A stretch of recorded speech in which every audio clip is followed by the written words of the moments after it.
Good evening, everyone. Time for another silver update.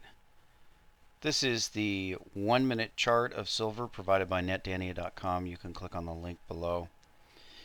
And you can see our key event was the inaction of the Federal Reserve meeting notes from June that people reading the tea leaves about what the Fed's going to do in the future. Honestly, I really don't care what they say or anything else, but the markets, of course, hang on their every word. Now, that's assuming that this volume here spike, which is futures related sell-off, if that's even real market players, it's possibly just manipulate an excuse to sell things off. Who knows? Because there's so many stories breaking, and we're going to examine those breaking stories about what's going on. And before we do that, I want to go to the question of the night that's going to, get to the main topic that we're going to talk about the rest of the night. But before I do that, I want to go over and take a look at South American silver. As you know, I reported that Bolivia has threatened to nationalize the mine. You can see that they dropped another 25% today. So you can see just back last week, this stock was over $1, and it was as high as $1.10 a share, and it closed today at 37 cents a share. So we're already talking about a 2/3 haircut in 3 or 4 days. That's how fast paper can burn. So let's jump over to the question of the night. This is a very important question, and I'm very grateful to He Made It All for sending this question, because I was not aware of this, and we're going to cover this very important story. Greetings, Brother Jay. On Monday, 7/9 of this week, Texas Precious Metals was apparently forced to change the way they hedge their gold and silver due to the PFG scandal. They were forced to partially and very temporarily halt a large portion of their retail operations. Follow the link and read the company's statement. This hit close to home for me due to an order I'd placed on Saturday, and I must say I got a bit of a lump in my throat about it. The lump is gone, and I will continue doing business with them. They have the best pricing for what I want and customer service above and beyond. I think this is just the beginning rumblings in the market, and that we can expect to see a lot more of these situations. I'm just wondering if you have any particular insight or could comment on these shakeups. Thank you, and keep up the good work. So, very interesting story. Before I read the press release from Texas Precious Metals, I'm going to look at a story here from Bruce Casting, and this is from his blog. I'm sorry, Bruce Crasting, and this is from his blog where he's talking about losing a bet on the impact of MF Global. And there's an article in the Wall Street Journal. Fed's Bullard says MF Global example of how failure should work. And we'll read some of this. At the time, I thought Bullard was full of it, and that there would be significant consequences to the collapse of MF Global. My words. Okay, Mr. Bullard, I'll make you a wager, a 6-pack of your favorite beer. Give the MFG story another month, and it will be a problem. It will undermine markets. It will impact confidence in our financial system. It will impact liquidity, as those things will occur to force both the Treasury and the Fed to take actions. I was wrong. Mr. B was right. There were no consequences to the MF Global disaster. No heads rolled. No one went to jail. There was no lasting economic consequences. There were no regulatory changes. The MF Global affair was buried. Bullard never accepted my bet, but I still feel I owe him. If he reads this, send me a note and I'll forward his beer. He deserves it. He won. Unfortunately, we all lost as a result. Today we have yet another MF Global in our laps. Peregrine Financial has followed the same exact path as MF Global. The PFG bankers looted customer accounts. I lost a bet worth $12 worth of beer. Customers at Peregrine have lost $220 million so far. I can't help wondering what would have happened had won the bet if there had been hell to pay regarding the MFG affair. Things might have turned out differently for Peregrine's customer, but there was no market reaction. The CFTC ignored the signs. The SEC never lifted a finger. Nothing changed, so history has repeated itself. Peregrine customers looking at a loss today might be warming up lawsuits against Bart Chilton and the CFTC. He clearly fell down on the job. I think he should be fired on the spot. Fed Governor Bullard is not responsible for the failure of Peregrine or MFG, but his dismissing attitude is. This is no big deal. It will blow over. So now I'm going to respectfully disagree with Mr. Krasting. I think it has a big impact, and we're going to look at that impact at Texas precious metals. But before we do that, I want to explain to you the hedging and how it works. Now, this is from an article called 13 Secret Tactics of Bullion Dealers. It's on Silver Monthly, and I'll link it below. And he's talking about all these tactics that they use. And, of course, some of them are unethical, but most of them aren't. And, of course, the first one is hedging. Hedging is perfectly ethical. In fact, it is the essence of the futures market. We're going to read his explanation before we go to the other story. Hedging is the process of playing both sides of the market so that you're protected against the market's fluctuations. Remember that. In the case of gold and silver dealers, this would involve taking offsetting long and short positions on precious metals so they make a small profit on the bid-ask spread regardless of whether gold or silver goes up or down. Well, that's not really accurate. The dealers are taking offsetting short positions because they're net long the physical silver. For instance, imagine a big coin shop had a steady order of 1,000 ounces of gold per month. The shop could sell futures contracts for delivery of 1,000 ounces per month for each of the next 12 months, thereby insulating itself from the fluctuations of the precious metals pricing. When each futures contract came due, the dealer could either make delivery of the metal or more likely buy an offsetting long contract on the futures market, thereby canceling out the position. Hedging is a perfectly legitimate and ethical practice. Major gold and silver retailers do it as a matter of insurance, but they may not be 100% hedged. 50% hedging, for instance, would allow the dealers to make some profit as gold went up, while still offering some protection against losses if it went down. Local coin shops, however, are unlikely to be hedged at all. They're more likely to use replacement cost pricing as a means of protection. And he goes into explain replacement cost pricing. But I want to stick to the story of hedging, and let's go over and look at the story. Now we have an update from the 10th from Texas Precious Metals. We'll read that, and then we'll read the main post. Update. We are very proud to report that all business functions have returned to normal as of 4 p.m. today. I want to thank our team for an absolutely unbelievable job getting our online operations back up and running. Yesterday, we feared the PFG disaster would derail normal operations for at least a week.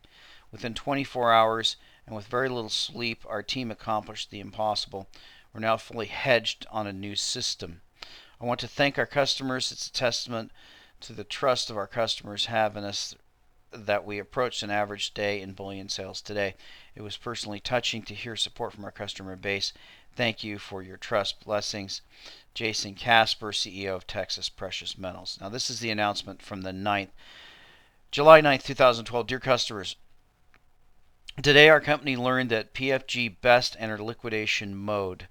While details remain unclear, it appears that PFG is undergoing problems similar to MF Global or Lehman Brothers, with potentially hundreds of millions of dollars in losses for PFG clients. PFG offered sophisticated hedging software used by many bullion dealers in the industry, including Texas Precious Metals. This event will have an as yet undetermined impact on our business. The good news. First of all, our customers are not exposed in any way to these events. As a company, our total exposure to PFG is around $300,000 in hedging reserves. While a 100% loss would be painful, it would not even remotely weaken our financial position. Financially, we remain as strong as Texas. We have millions of dollars in physical gold and silver bullion in our company-owned vaults. All recent orders will be processed without any disruption. Our parent company, Casper Companies, has been operating for over 114 years. The company spans 5 family generations, 23 recessions, a depression, oil embargoes, steel shortages, and 20 presidential administrations. We maintain zero debt at every level of the company. Our company employs over 400 employees in over 500,000 square feet of manufacturing space. We entered the bullion business for the same reason many of our customers are today buying gold and silver. We do not trust the stability of the financial system. The orders placed yesterday, the orders placed today, and the orders we agree to tomorrow will be 100% guaranteed to process with our self-imposed industry best 72-hour shipping window. It's the Texas way. It's the Casper way. The bad news: it will take us time to reset our operations using a new hedging system, during which time our business will be forced to limit smaller order volumes. Through PFG Best hedging software, we are able to service every order size. For the moment, we will only be able to accept orders greater than 500 ounces of silver and 10 ounces of gold. Our online shopping cart has been disabled, so orders must be placed by phone Monday through Friday, 8 a.m. to 4 p.m. Central Standard Time. We hope to have this issue resolved before the weekend and will be working tirelessly to determine a long-term solution. Our executives and employees will be called into a series of meetings to work to address the issue over the next few days. If a trader is not available to take your call, we return your call in a timely fashion. Your patience is greatly appreciated. We take great pride in our word and our trusting relationships we form with our customers. We've gained a reputation for doing what we promise. We know many other bullion dealers in the industry who use PFG Best, and how it impacts our competitors is unclear, as not every company hedges inventory ounce for ounce like us. What is clear is that we will respond with our customers' interests in mind.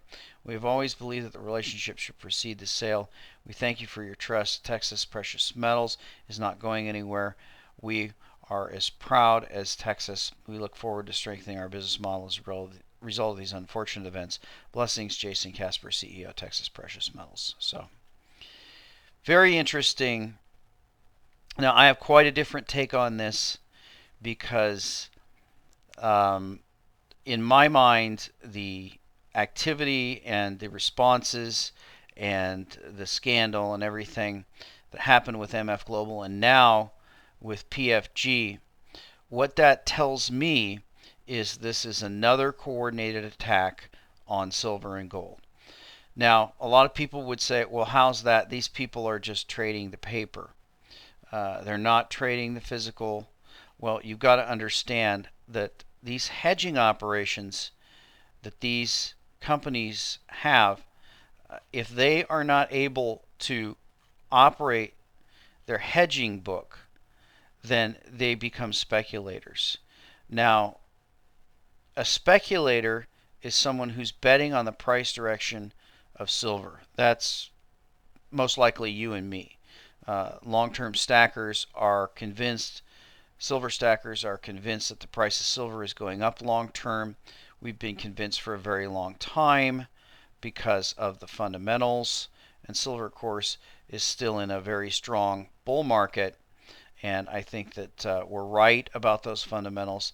Nevertheless, if these people, and we don't know who they are, but we certainly know who the people are who aren't doing their jobs, if they allow these customer funds to be raided, it's not important whether the company goes bankrupt, because if one of these futures clearing brokers or any of these people, if they go bankrupt, that doesn't matter, because the system provides for a situation for the funds to be transferred somewhere else, for the operations to go on. But that's not what we're seeing with MF Global and PFG.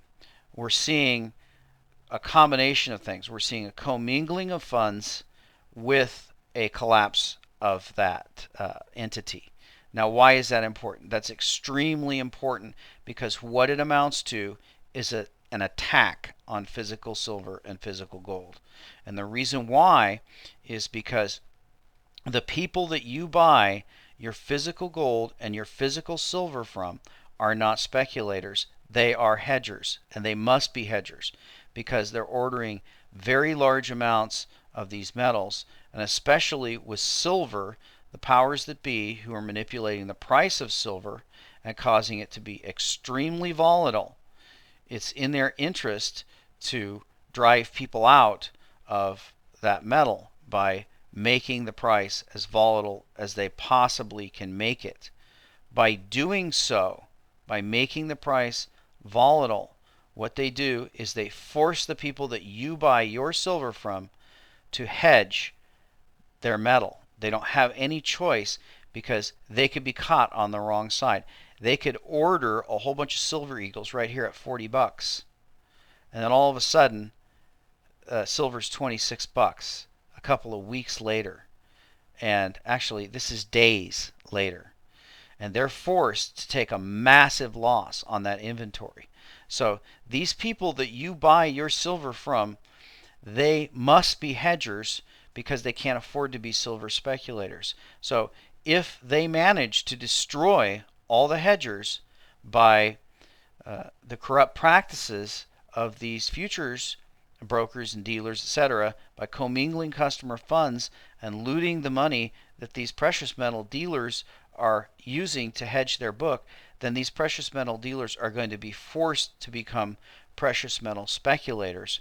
And what's going to happen is it's even going to become worse for you buying silver, because when you have a drop like this, they're going to have to shut down their shop because they're not in the business of taking a loss. So this is a key point, that these types of situations with MF Global and PFG, if these sorts of things continue, and Ann Barnhart has left the business, others are talking about leaving the business, if these things continue, then the people that sell the precious metals, the people that you buy your physical silver and gold from, they are going to be driven out of business. And it's my opinion that ultimately that is the goal. That is why these things are being allowed to be done. That is why the commingling of funds is occurring. That is why the rules are not being enforced. And that is why the futures markets are being destroyed. Ultimately, it's a backhanded attack on physical silver and gold, and it possibly will result in you being unable to purchase the physical because there's nobody in business to take the other side. And we'll talk to you next time.